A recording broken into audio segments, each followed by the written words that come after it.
Now we will talk about the one compartment open model IV infusion. See, rapid IV injection is unsuitable when a drug has the potential to precipitate toxicity, or we have to maintain a stable concentrated amount of the drug in the body is desired. So in such situation, drug examples several antibiotics such as theophylline or procainamide is administered at a constant rate, that is 0 order by IV infusion. So in contrast to the short duration of the infusion of an IV bolus, the duration of a constant rate infusion is usually much longer than the half-life. So there is a 0 order infusion that help us in the ease of control of the rate of infusion, prevents fluctuating maxima and minimum, what we can say, peak and valley plasma level, and other drugs such as electrolyte nutrients can be conveniently administered simultaneously by the same infusion line in a critically ill patients. So here we talk about the IV infusion. IV infusion. So in IV infusion, at any time when the drug rate in change in the amount of a drug in the body dx by dt is the difference between the 0 order rate of the drug infusion, that is denoted by R naught, and first order rate of elimination, that is minus Kex. So dx by dt is equal to R naught, that is the 0 order rate of drug infusion by IV route, and minus Kex is the elimination. So when we integrate and rearrange the equation will form second.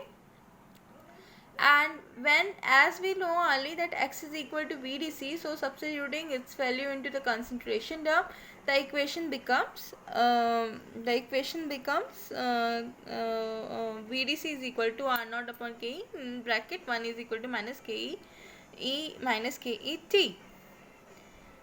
So at steady state, when we talk about the steady state, the rate of change in the amount of the drug in the body is 0. Means there is a 3 state that is called a steady state. What is a steady state? See, when we start constantly infusing the drug, the amount of the drug in the body is 0. So there is no elimination. So, but gradually when the time passes, the amount of drug in the body rises, and there will be a stage when elimination rate is less than the rate of infusion until a point after which the rate of elimination is equal to the rate of infusion. So that is the concentration of the drug in the plasma approaches a constant value called a steady state, plateau, or an infusion equilibrium.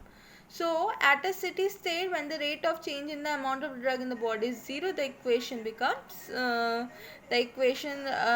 is the first equation, dx by dt is equal to R naught minus Kx.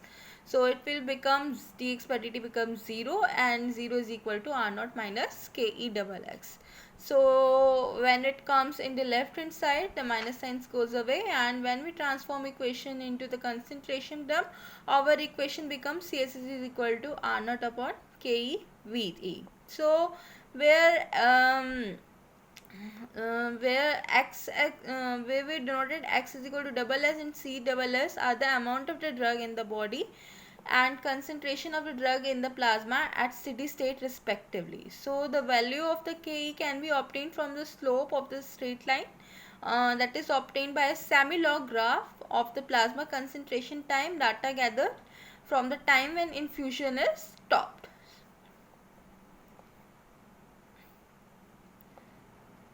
So rearranging that equation into concentration form, the rearrangement and transforming in the log will give our equation, and when we plot about the equation between the log and t, we will got a slope that is minus Ke upon 2.303.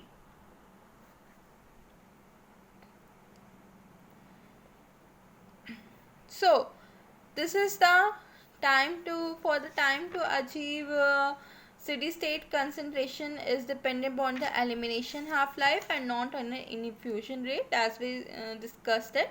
So as an increase in infusion rate will merely increase the plasma concentration attained a steady state, and if n is the number of half-lives passed since the start of the infusion, equation can be written as C is equal to CS1 1 minus 1 half upon N.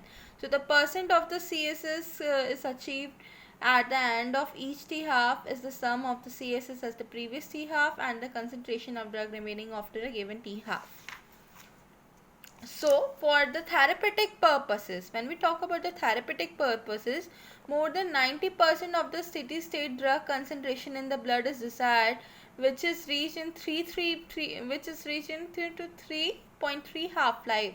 So it takes 6.6 half life for the concentration to reach 99% of the steady state.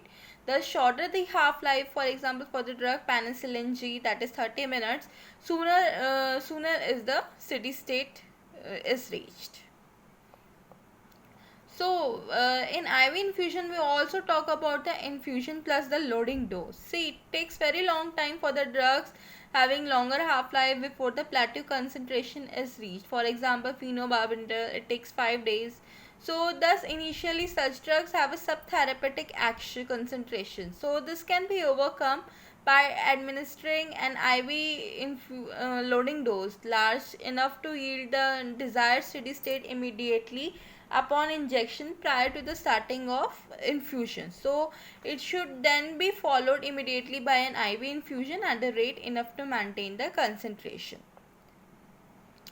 So when we talk about IV infusion, we have a we can also give a loading dose for those drugs that takes much longer half lives to reach in the plateau concentration.